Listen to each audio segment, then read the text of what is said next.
Taste the Daily. Cuddalore மாவட்டம் விருத்தாச்சலம் அருகே பள்ளி மாணவர்களுக்கு அதிமுக சட்டமன்ற உறுப்பினர் கல்வி உபகரணங்களை வழங்கினார்.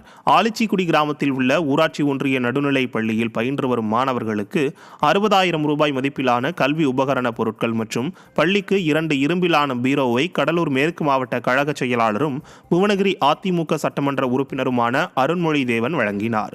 இந்த நிகழ்வில் பள்ளி ஆசிரியர்கள், மாணவ மாணவிகள் மற்றும் அதிமுக நிர்வாகிகள் ஏராளமானோர் கலந்து கொண்டனர்.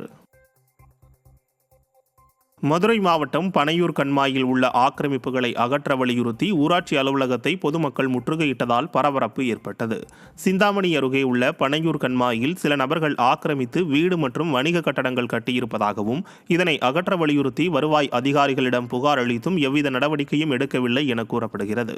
இதனால் ஆத்திரமடைந்த பொதுமக்கள் 100க்கும் மேற்பட்டோர் பனையூர் ஊராட்சி அலுவலகத்தில் பதாகைகளுடன் முற்றுகை போராட்டத்தில் ஈடுபட்டனர்.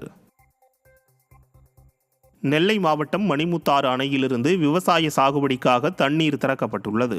மேற்கு தொடர்ச்சி மலையில் பெய்த மழை காரணமாக மணிமுத்தாறு அணை 100 கன அடியை எட்டிய நிலையில் அணையிலிருந்து இன்று முதல் 99 நாட்களுக்கு விவசாய பாசனத்திற்காக தண்ணீர் திறக்கப்பட்டுள்ளது.